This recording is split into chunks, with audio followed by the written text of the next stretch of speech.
मैं जमाल सईद नवाब कोठी दीघा पटना से। आज हमारे क्लास का ये 34वां दिन है। आज हम ऐसे एक्सप्रेशंस को, ऐसे सेंटेंस को लेंगे और वैसे ही सेंटेंस को हम चुन रहे हैं जो आम बोलचाल की भाषा में, जो बोलने में, जो लिखने में, जहाँ हमें परेशानी होती है। जैसे हम किसी भी ज़बान को बोलते तो हैं, हमारा काम भी चल जाता है, लेकिन हम सेंटेंस जो बना रहे हैं उसमें जिन इडियम्स को, जिन फ्रेजेस को, जिस एक्सप्रेशंस को जो हम ले रहे हैं वो वैसा है जो हमारी अंग्रेज़ी को, हमारी ज़ुबान को, हमारे लैंग्वेज को बेहतर से बेहतर बनाता है।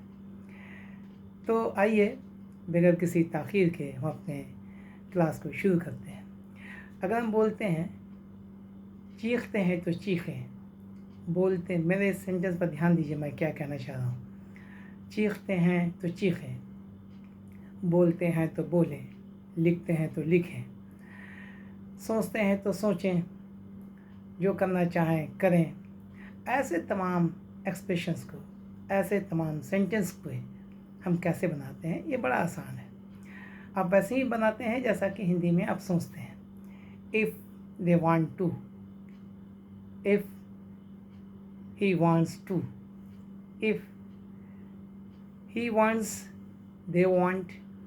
तो चीखें, चीखते हैं तो चीखें। चीखने के लिए मैंने पहले ही कहा कि किसी भी अच्छे सेंटेंस को, अच्छे स्ट्रक्चर्स को बनाने के लिए, उसको खूबसूरत से खूबसूरत बनाने के लिए, इम्प्रेसिव बनाने के लिए, ताकि लोग आपको सुनें, आपको समझें, आपकी पर्सनालिटी को समझें, तो उसके लिए ज़रूरी है इडियम्स, फ्रेजेस, वर्ड्स की जानकारी होनी चाहिए। मैंने हर क्लास में इस बात पे ख़ास जोर डाला है, तभी आप बेहतर से बेहतर, खूबसूरत से खूबसूरत सेंटेंस बना सकते हैं। Scream, if you want to. Scream माने चीखना। जैसे हमारा जो चील जो चीखता है उसको स्क्रीमिंग कहते हैं। तो scream if you want to, आप चीखना चाहते हैं तो चीखें, चीखना, चीखते हैं तो चीखें। Scream if you want to. सोचते हैं तो सोचें। Think if you want to. तो यहाँ याद रखना है if you want to, if they want to, यानी इसी सेंटेंस को हमें याद रखना है। If they want to. मैंने इसमें क्या किया, स्क्रीन, SCREAM, स्क्रीन, कॉमा लगा दीजिए।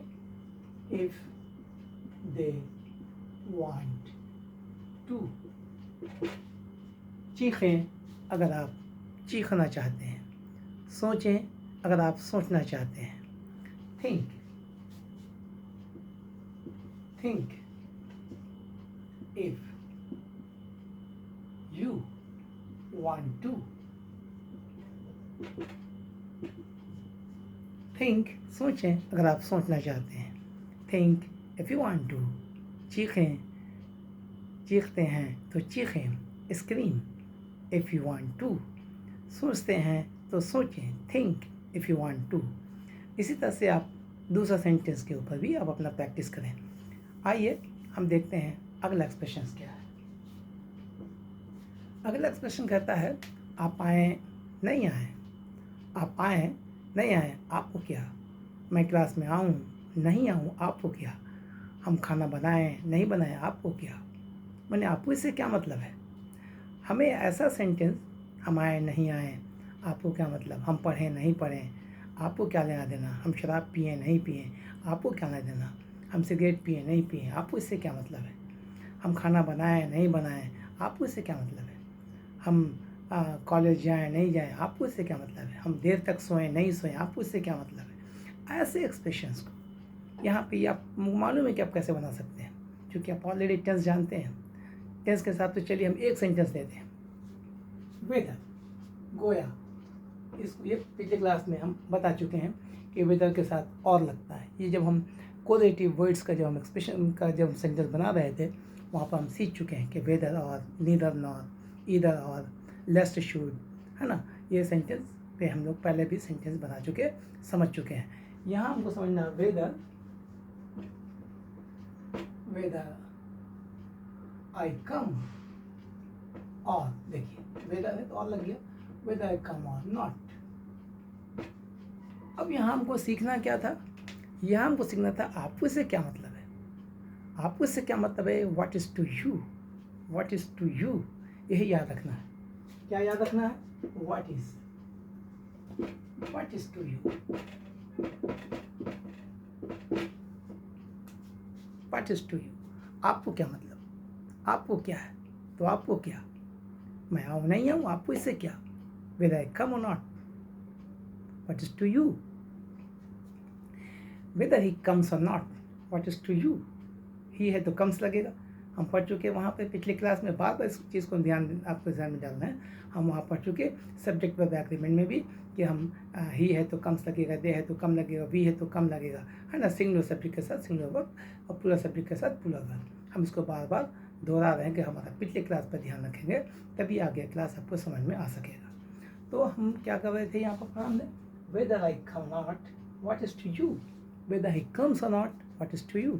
हमें याद रखना है कि इससे क्या मतलब, आपको क्या मतलब के लिए what is to you का इस्तेमाल करते हैं। आइए अगला एक्सप्रेशन देखते हैं। अगला एक्सप्रेशन हमारा है सपोज, एक वर्ड ले रहे हैं सपोज, सपोज मतलब मानना, मुझे माना जाता है कि मैं एक अच्छा टीचर हूँ, आई एम सपोज्ड, छोटे से पर ध्यान दीजिए, माना जाता है यानी I am supposed, you are supposed, आपको माना जाता है कि आप एक अच्छे टीचर हैं, you are supposed to be a good teacher. Teacher Hindustan में बोला जाता है, हमारी ज़ुबान जो हिंदुस्तान में लोग टीचर बोलते हैं, अंग्रेज लोग से टीचर बोलते हैं। डॉक्टर, मैं पिछले क्लास में समझाया था कि टीचर नहीं टीचर, डॉक्टर नहीं डॉक्टर, मैं बता रही बात। तो यू आर सपोज्ड, आपको माना जाता है, ऐसा जहाँ सेंटेंस बनाना है, ऐसे एक्सप्रेशंस का जहाँ इस्तेमाल करना है, वहाँ बोलते हैं you are supposed to be a good teacher, माना जाता है कि आप एक अच्छे टीचर हैं।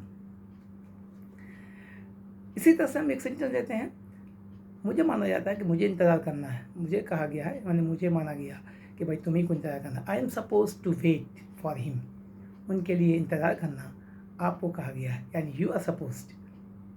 अब आप समझ मेरे ज़ुबान पे ध्यान दे रहे हैं, मैं क्या कहना चाह रहा हूँ, I am suppose to wait, I am suppose to wait for him, मुझे उसका इंतज़ार करना है, मुझे ही कहा गया है, मुझे ही माना गया है कि भाई कोई नहीं, आप ही जाओ, उसका इंतज़ार कीजिए, उसका इंतज़ार कीजिए, या उनको लेकर के आइए, या ऐसे सेंटेंस को इस तरह से लेते हैं जहाँ सपोज की बात मानी आती है, उन्हें माना गया, उन्हें माना गया, है ना।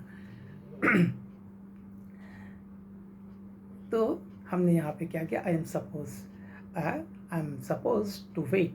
आगे लेते हैं sentence, he was suppose to meet you, he was suppose to meet you, आपको माना गया है कि आपको उनसे आके मिलना है, यू आर सपोज्ड, आपको कहा गया है उनसे आके मिलने के लिए, you are suppose to meet you.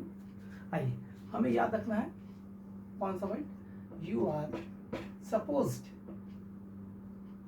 आप माना जाता है, ये वर्ड को हमने इस्तेमाल करने को सीखने की कोशिश कर रहे हैं, हमें सपोज को समझने की कोशिश कर रहे हैं कि सपोज का यूज़ हम अपने सेंटेंस में कहाँ करते हैं।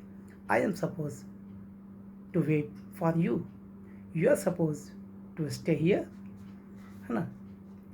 लेकिन जब मैथमेटिक्स में जब हम बनाते हैं, किसी ट्रायंगल को समझाने की कोशिश करते हैं, तो हम बोलते हैं let the triangle, let it be A triangle, मान लो ये एक ट्रायंगल है, let it be A triangle, है ना, करेक्ट। यहाँ सपोज मानना, फिर हम बार बार रिपीट कर रहे हैं, मानना मानना मानना, you are suppose to wait here, you are suppose to go there, you are he was suppose to meet him, they are suppose to stay here longer.